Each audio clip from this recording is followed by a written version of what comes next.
Hey everyone, it's back again at the keyboard, and unfortunately my computer's screwed up again. So, more details with this, but I keep thinking I need to just get a typewriter, and yeah, wasting more paper, sure, but half the time I can't get my work done here.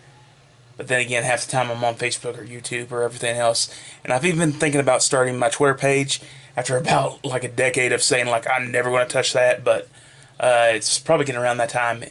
Instagram doesn't make as a lot of sense because since I already post most of my picture stuff on Facebook, so whatever.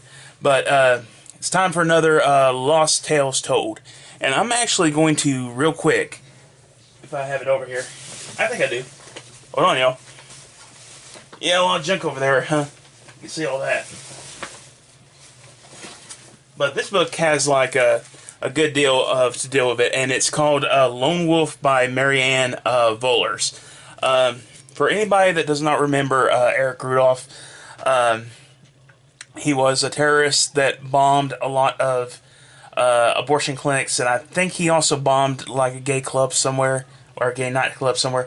He's probably most known as the guy that made the bomb that blew up in Centennial Park during like the 1996 Atlanta Olympics.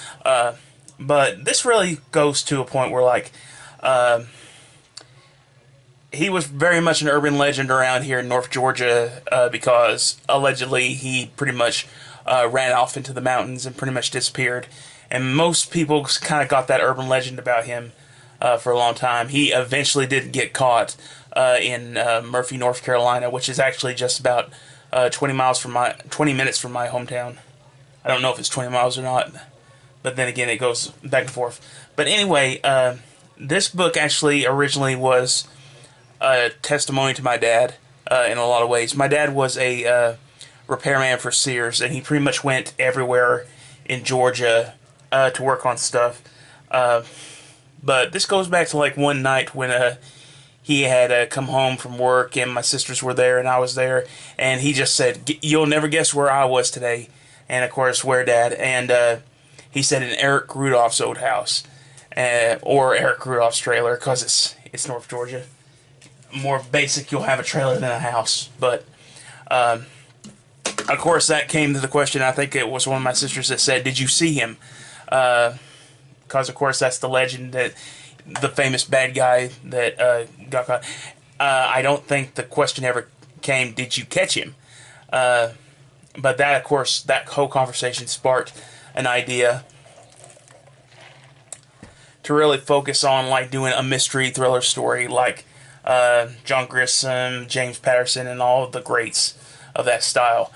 So the original idea was pretty much how do I combine that idea with something that's kind of a character to my dad, and I came up with the idea of a repairman that was repairing a refrigerator at an old house one day, and found a secret compartment inside the wall, like inside the molding of the wall, if you will.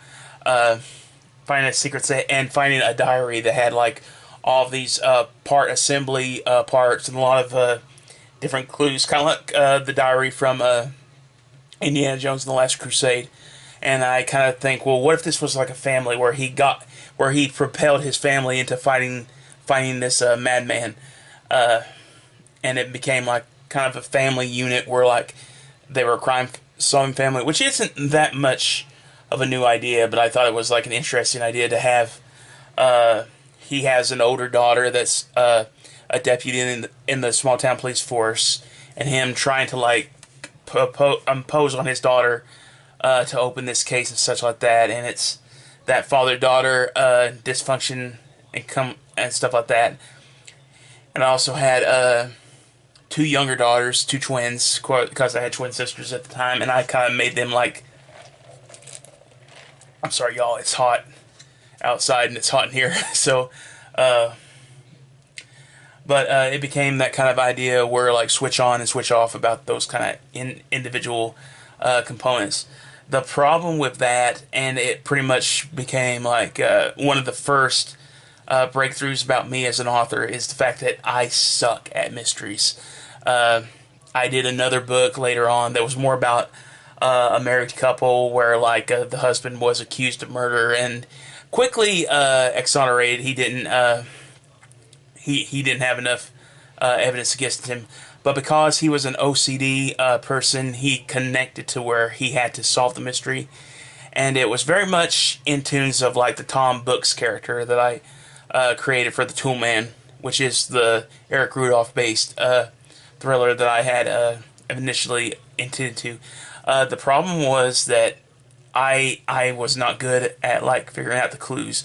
The big thing that I feel that I would have done like a more Twin Peaks kind of mystery where like the focus of the mystery isn't the mystery but learning these different characters, and that was very much my focus on the Toolman, where like the guy is caught outside of this whole indiscretion.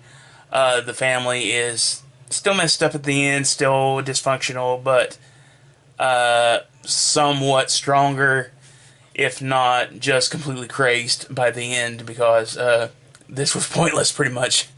And that was another thing that I had with the second book that I originally do. And I won't talk about that second book for a while now, because that's one of the stories that like I have tried to find another way to format it, because there's still a lot of stuff I love in that book that I would love to like find a way to do it again, but it's different on that level of where I'm at for that character. So I will not be telling you all of that story. I pretty much just told you like the front of it anyway, so that may be something for another day. But yeah, the Toolman was my first attempt at a mystery and my first official fail, where I just said like, I cannot do this. I do not have the functionality to come up with all these clues, all this mystery. And I think everything else, it just start at the ending and work your way back. Maybe that's how some people do their mysteries, thrillers, and stuff like that.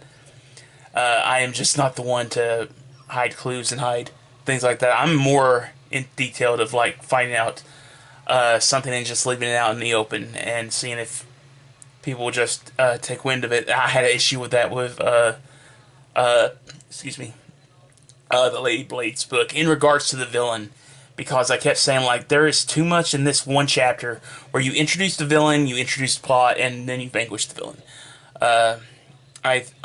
I'm right in the middle. I'm not in the middle. I'm just like I've just finished re-editing the first chapter of the book, and it's going to be a slow process because it's really, where am I going from this point on? So no real difficulty on that, just finding out where the mystery was. And ultimately that's what this video is pretty much saying. I suck at writing mysteries. So you will never see me on the level of like a John Grisham. You may just see me as that weird guy that like writes those weird books, but I love the characters, and I would love to be known as that. So yeah, that's my thoughts, and this is the latest Lost Tales Toad. Don't you love when I get tongue-tied like that? Okay, y'all, I hope you enjoyed, and I will see you next time.